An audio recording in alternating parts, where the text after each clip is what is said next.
ولم يكن له شريك في الملك ولم يكن له ولي من الذل وكبره تكبيرا. نحمده ونستعينه ونستغفره ونعوذ به من شرور انفسنا ومن سيئات اعمالنا. من يهده الله فلا مضل له ومن يضلل فلا هادي له. واشهد ان لا اله الا الله وحده لا شريك له واشهد ان محمدا عبده ورسوله صلى الله عليه وسلم وعلى اله واصحابته والتابعين لهم بالاحسان الى يوم الدين. سبحانك لا علم لنا الا ما علمتنا انك انت العليم الحكيم. رب اشرح لي صدري ويسر لي امري واحلل عقدة من لساني يفقهوا قولي. Louange à Allah qui ne s'est pas attribué d'enfant, il n'a pas d'associé à sa volonté et il n'a pas de protecteur et il est digne de louange et nous proclamons sa grandeur. Nous le louons pour ses bienfaits qui nous a comblés. Et nous l'implorons, les bienfaits, son assistance dans notre vie, dans tous les domaines, dans toutes nos actions. Et lui demandons pardon pour nos péchés. Nous implorons Allah de nous préserver contre tout mal, provoqué par nous-mêmes, par nos actes, nos comportements. Celui qui a Allah guidé, personne ne peut l'égarer. Et quiconque choisit la voie de l'égarement et qui se gare, personne au monde ne peut les guider en dehors d'Allah. J'atteste qu'il n'y a point de divinité qu'Allah, l'unique Seigneur, il n'y a pas d'associé à sa volonté. Et atteste que Mohammed est son serviteur, son messager. Que le salut, la paix et la bénédiction d'Allah soient sur lui, sur sa famille et ses compagnons. Chers fidèles, louange à Allah. Nous le louons toujours. Nous reconnaissons ses bienfaits. La santé qu'il nous a accordée, de tous ses bienfaits, les moyens de subsistance et la consolidation de la paix, que la plupart de nous sommes engagés. Allah nous accorde davantage la victoire, la facilité de vie. Il pardonne nos péchés, il accorde la santé à nos malades, et qu'il pardonne les morts, qu'il leur accorde le paradis. Chers fidèles, nous sommes presque dans le mois de Ramadan, un mois qui s'approche à grands pas. Et pour la plupart des croyants, attendent ce mois de Ramadan impatiemment pour accomplir leur devoir, pour honorer leur engagement, qui est le quatrième pilier de l'islam qu'Allah a prescrit au cours de ce mois de Ramadan. Le jeûne d'abstinence, de manger, de boire, et tout acte pouvant annuler le jeûne au cours des jours de cette pratique. Qu'Allah nous facilite la rentrée de Ramadan en bonne santé et avec la foi, de le pratiquer dans la sincérité, dans l'honnêteté, et que nous préserve contre l'hypocrisie, contre la paresse et contre toute situation qui va nous empêcher de jeûner. Aujourd'hui, nous allons parler du jeûne. Ici, pour parler de l'histoire du jeûne. Pour la plupart des musulmans, nous pratiquons le jeûne sans connaître le sens même de ce jeûne. Il est de grande importance que nous abordons ce sujet pour nous faciliter la compréhension, pour plus de motivation pour cette abstinence de manger, de boire, qui n'est pas aussi facile. Chers fidèles, le jeûne est une pratique ancienne. C'est une tradition à travers des prophètes. Le jeûne est une tradition à travers des anciens prophètes et des communautés religieuses qui ont précédé l'islam. Pour parler du jeûne, pour bon nombre de gens, que ce soit musulmans ou non musulmans, croient que le jeûne est prescrit seulement aux musulmans et que seuls les musulmans le pratiquent. Les prophètes passés avant Mohammed sallallahu alayhi wa sallam ont jeûné. Leurs communautés ont jeûné respectivement. Mais l'histoire nous révèle que chacun d'entre eux, son jeûne avait une raison, une cause, tout comme le jeûne du mois de Ramadan a une raison, une cause pour les musulmans. Mais leur jeûne était varié.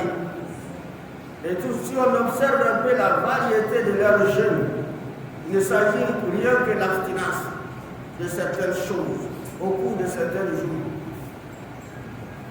Alors cette variété, tout est rassemblé, englobé dans le mois de Ramadan pour le musulman.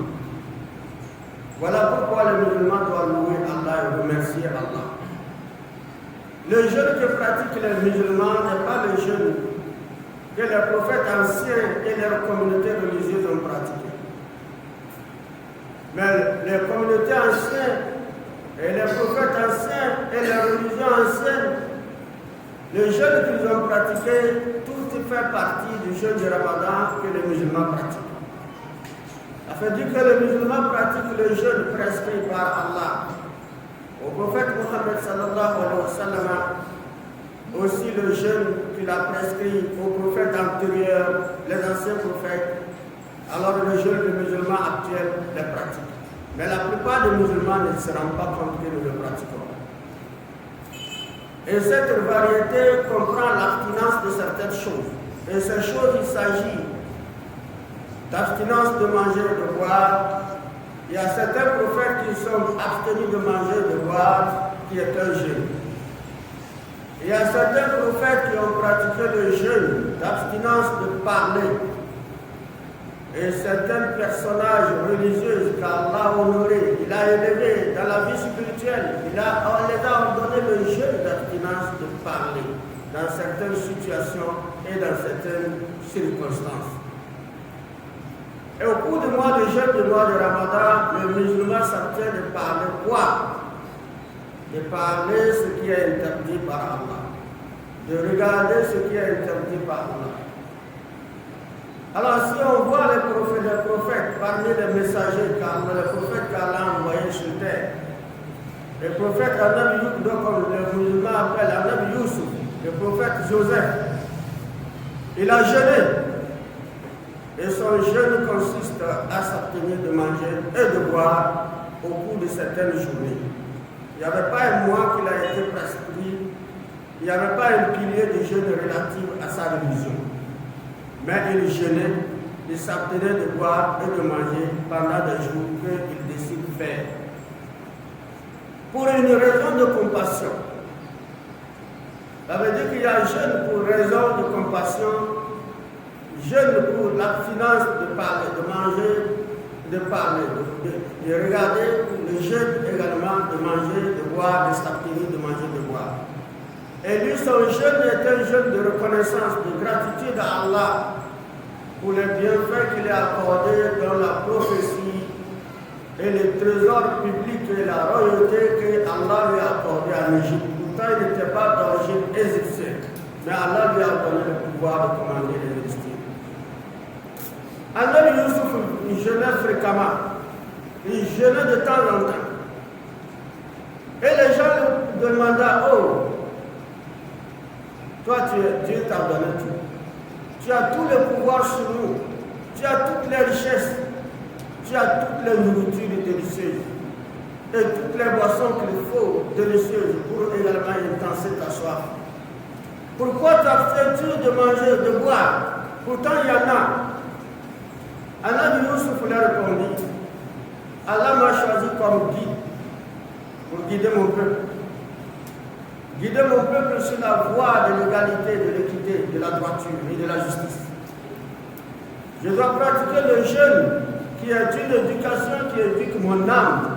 D'abord à la compassion envers les pauvres de mon pays. Alors la faim et la soif de mon peuple me regardent. Si mon peuple a soif, c'est moi qui regarde. Si mon peuple a faim, c'est moi qui regarde. Dans le jeûne également, pour essayer de me comparer à eux, de comprendre leur douleur. C'est la raison pour laquelle je vous ordonne souvent et de faire des recensements des pauvres dans chaque coin de ce pays, et pour que chaque pauvre ait le droit de manger et de boire à sa faim. C'est le jeûne qui m'a éduqué à cela. Si je remplissais le ventre que je buvais constamment, il ne veut pas me rendre compte qu'il y a des gens qui passent toute la journée sans manger. Donc je jeûne pour remercier Allah pour ses bienfaits qu'il m'a accordés. Je jeûne pour compatir à la douleur des pauvres, reconnaître que les pauvres souffrent de faim pour boire. Je jeûne également pour établir l'égalité entre nous et les pauvres, pour qu'il y ait une certaine égalité, une certaine équité. Et pour qu'il y ait la justice dans le partage des biens de ce pays. Alors son peuple, il posait la question, on a dit, et tous ont embrassé les jeunes, pour être dans le même contexte. Nous avons l'histoire du jeune d'Anabi Daoud, alayhi salam. C'est un roi, c'est un prophète qu'Allah a donné le commandement, la force et la puissance. C'est un homme de guerre, un guerrier, qu'Allah a donné une force robuste de combattre les tyrans, les injustes, et les anéantir et anéantir leur justice pour faire asseoir la justice. D'anéantir leur injustice pour faire asseoir la justice dans le pays. Allah lui donna la victoire, il accomplit sa mission. Dans le jeûne, Anabi Daoud accomplissait le jeûne de reconnaissance du bienfait d'Allah. Il jeûnait pour reconnaître le bienfait d'Allah. Et le prophète Mohammed, paix et salut d'Allah sur lui, a jeûné le jeûne d'Anabi Daoud. Au point que les compagnons ont posé la question de savoir pourquoi jeûnes-tu. Parce que sa femme a éprouvé que le prophète seulement jeûnait chaque jour et il rompait les jours suivants. Il joue le jour aujourd'hui, il rompt le jeûne demain, il jeûne le jour suivant et il rompt encore les jours suivants.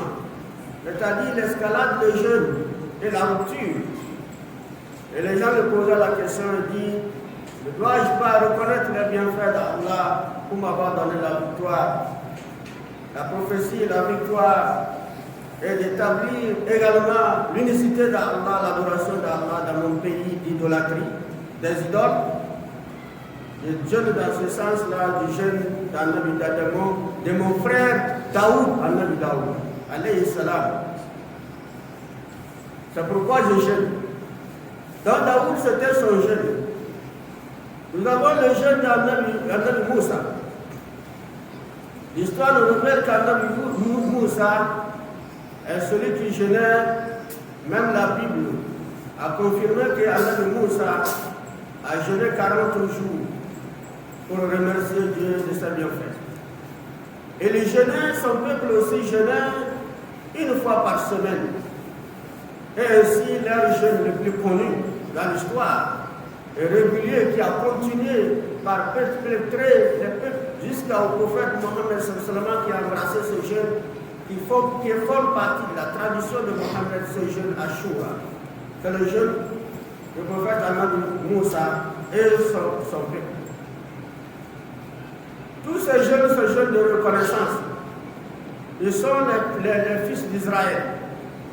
Dans Pharaon qui était roi de l'Égypte à cette époque-là, il les a capturés, il a fait d'eux des esclaves, il les a soumis aux travaux forcés, il les maltraitait. À un point donné, il a commencé par tuer leurs enfants nouveau-nés. Il tue les garçons nouveau-nés, il épargne les filles. Allah a vu que trop c'est trop. Il a envoyé Anabi Moussa pour le prêcher. Il n'a pas reconnu la divinité d'Allah, il a juré que c'est lui le Seigneur de l'univers. Pharaon a juré que c'est lui le Seigneur de l'univers, il n'y a pas autre Dieu que lui. Allah se fâcha, Allah a donné à Anabi Moussa de quitter le pays, de libérer les fils d'Israël et de partir. La nuit, ils ont quitté pour traverser. Maintenant, ils ont affronté. Devant eux, ils étaient face à la mer Rouge. La mer Rouge, comment faire traverser? Il n'y a pas de bateau. Alors Allah ordonna à Nabi Moussa de frapper le bateau, bismillah, de frapper et de faire signe de frappe. La mer s'est divisée, ils sont rentrés. pour traverser. Tous les fils d'Israël en délégation pour le départ ont trouvé la route. Pharaon est venu voir la mer ouverte, pensant que c'est lui, sa puissance, qui a ouvert la mer. Il disait à ces gens, vous n'avez pas vu ma puissance, j'arrive, la mer s'ouvre. Il rentre maintenant, la mer se ferme sur lui. Et c'est là où ils ont tous été engloutis et noyés, fermés et tués par Allah le Tout-Puissant, avec la menace de la mer. Donc, le Nabi Moussa et son peuple jeûnaient en reconnaissance de cela pour remercier Allah. C'est leur jeûne était conçu sur la reconnaissance. Ici, dans l'abstinence de manger et de boire au cours de ces journées-là. Donc, quand le prophète sallallahu alayhi wa sallam est arrivé à Médina, à cette époque, le jeûne n'était pas encore prescrit aux musulmans. Donc, le jeûne qu'il a embrassé au prime abord, c'était Ashura. Ashura est 3 jours par mois, les 13, 14 et 15 jours. Quand le 13, le 14 et le 15e jour de chaque mois lunaire, le prophète seulement et ses compagnons jeûnaient, et le mois de Muharram, il jeûnait ainsi, ordonnant les gens, envoyant les Juifs jeûner à Ashura à Médine. Et il les a demandé c'est quel jeûne. Ils ont dit le jeûne de notre prophète Moussa, en reconnaissance des bienfaits qu'Allah lui a comblés, en noyant, en mémoire de la mort, de l'événement de la mort également de Pharaon, qui est un événement de libération de ce peuple israélien. Il jeûne pour remercier Allah. Et le prophète dit alors, c'est moi qui dois jeûner ce jeûne. Le jeûne m'appartient, puisque Moussa, c'est mon frère. Et nous les musulmans, c'est notre frère Moussa, alayhi salam. Et ils ont embrassé le jeûne de Ashura.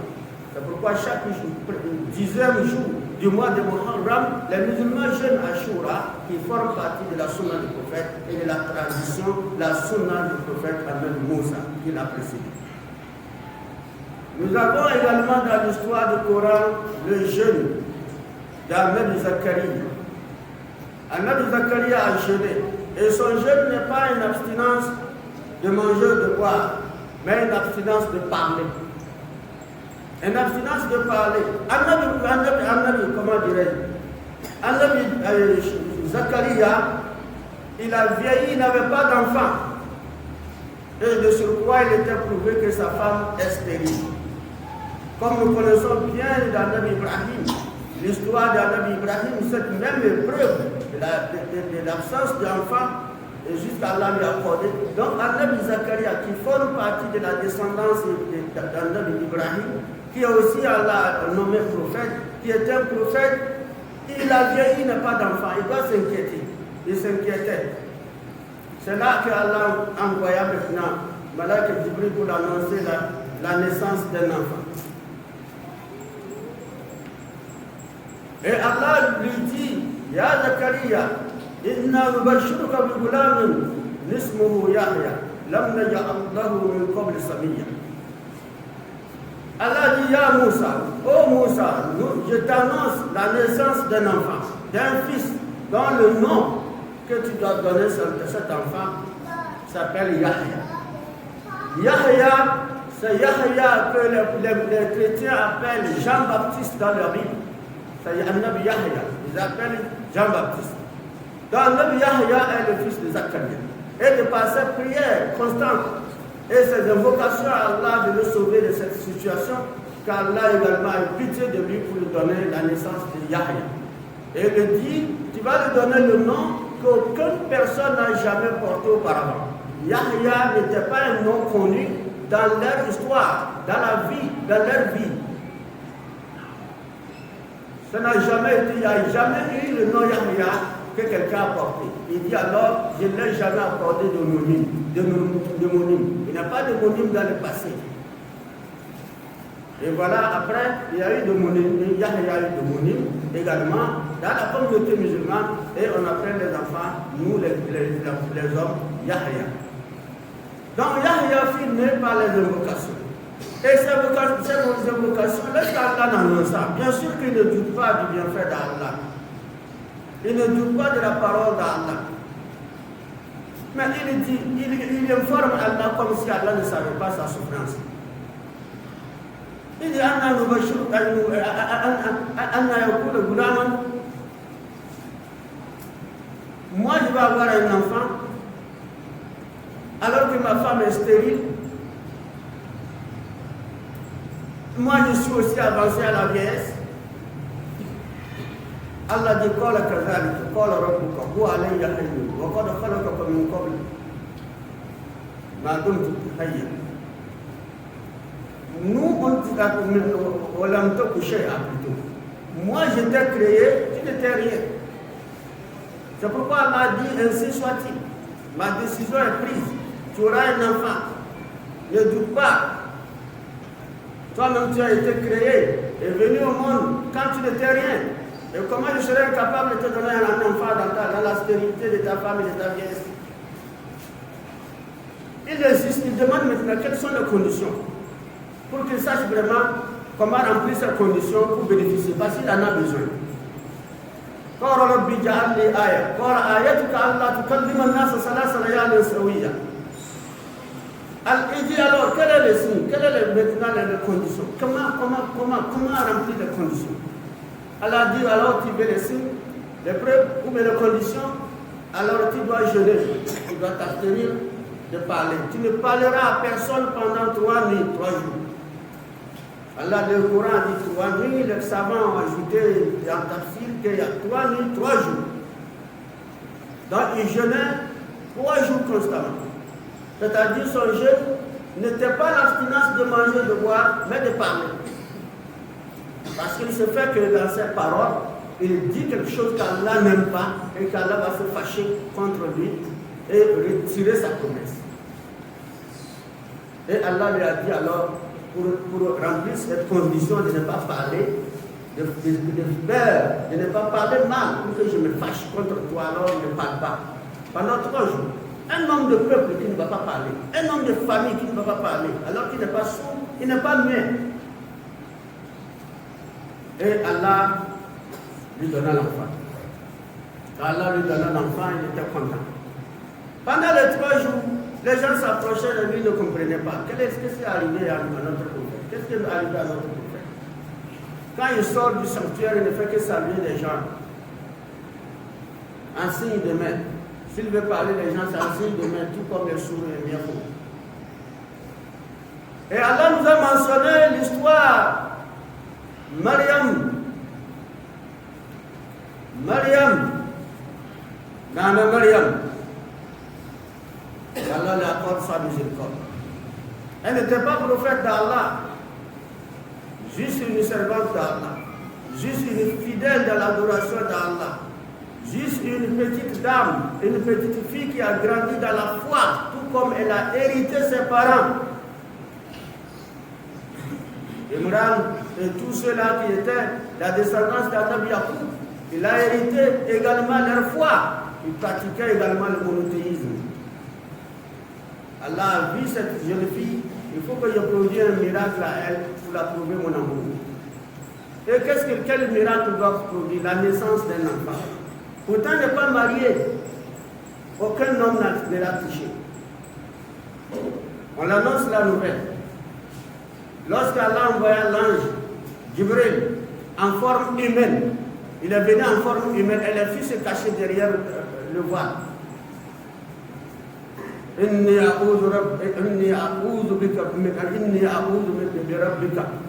Moi, j'invoque Allah contre toi à travers le tout miséricordieux, le Rahman.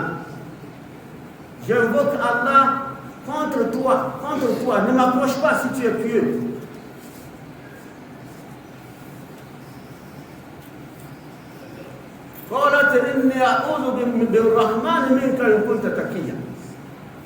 J'invoque Allah contre toi. Au tout miséricordieux, si tu es vraiment pieux, ne m'approche pas. Parce que c'était une femme pieuse et n'aime pas que les hommes l'approchent. Il dit, Innama ana rasul rabbik li ahab laka gulaman nabiyya. Moi, je ne suis qu'un messager d'Allah, envoyé vers toi pour t'annoncer la nouvelle de la naissance d'un enfant. C'est pourquoi je suis venu. Elle dit, moi, je vais avoir un enfant alors que alors que aucun homme ne m'a touché. Et lui aussi il dit, quand la kazalika, quand la rabbuka, C'est ainsi que ton Seigneur a dit. C'est déjà décidé. Quand le rebouka. وَلِنَجْعَلَهُ آيَةً لِلنَّاسِ وَرَحْمَةً مِنَّا وَكَانَ أَمْرًا مَقْضِيًّا فَحَمَلَتْهُ فَانْتَبَذَتْ بِهِ مَكَانًا شَرْقِيًّا. Donc, et il a mis au monde un enfant. Que cet enfant serait venu comme une miséricorde pour lui, pour sa famille, pour l'humanité. L'enfant est fini. Mais l'enfant, voilà la grossesse. Il doit avoir des calomnies des parents autour. On l'accusait de tout bord. Mais la communication.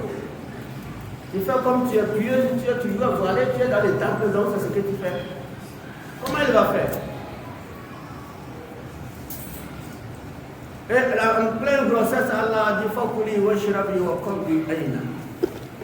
فإما ترين من البشر فأحد وقولي إني نذرت للرحمن صوما فلم أكلم اليوم إنسيا. Et lorsqu'elle souffrait de la grossesse, Allah lui dit de secouer le palmier et que maintenant les dattes fraîches mûres vont tomber, elle va manger, consommer. Et lorsque ça tombait, Allah dit Fakuli wa shrabi, mange et bois pour que ton œil se réjouisse, pour que tu sois contente. Mais sache que à partir de ce jour, ne parle plus à personne. Et dis aux gens qu'à partir de ce jour, je ne parlerai plus à personne. Je ne m'adresserai plus aux gens. Je ne vous répondrai plus. Je vais jeûner l'abstinence de parler. Elle a jeûné et ce jeûne de Mariam était l'abstinence de parler. Les gens venaient maintenant en masse pour dire toi aussi pourquoi tu as fait ça. Il faut nous expliquer. Elle est silencieuse. Il faut nous expliquer. Elle est silencieuse. Jusqu'à elle est retirée, elle est accouchée. Elle a accouché, elle a apparu avec le bébé. Ya ukhta Haruna ma kana abuki mura'asawni wa ma kanat ummuki baghiya. Oh, toi, la sœur de Umrana, toi, sœur de Umrana, on croit croyante, ton père n'a jamais été mauvais. Il a été un homme de bien. Et ta maman n'a jamais été prostituée. Comment toi tu es devenu comme ça? Maintenant, son abstinence, Allah leur donna également de prendre le bébé, de mettre dans le berceau. Et maintenant, son abstinence de parler serait maintenant une victoire. Le bébé va parler à sa place pour la défendre. Et c'est là qu'elle a dit et c'est là maintenant, il a fait le signe de doigt, Fasharat ilay. Et il dit, comment moi,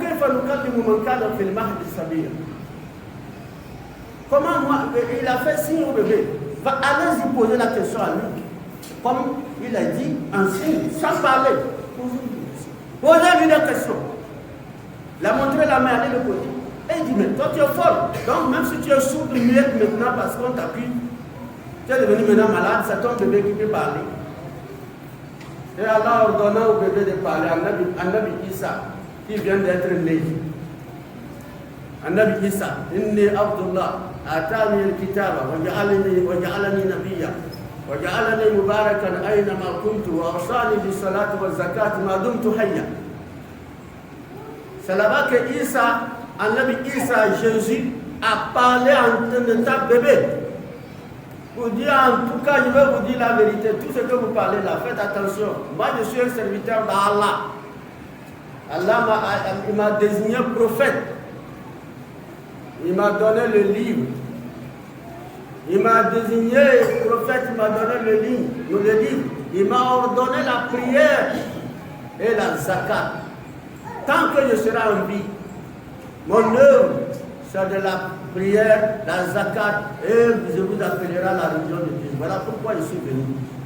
Ma mère l'a pour bien, c'est Allah qui m'a envoyé comme ça. C'est là que les gens commencent par demander pardon à Mariam. Donc vous voyez, l'abstinence de parler de mauvaises paroles sont des signes également de la force spirituelle d'une personne qui permet à la personne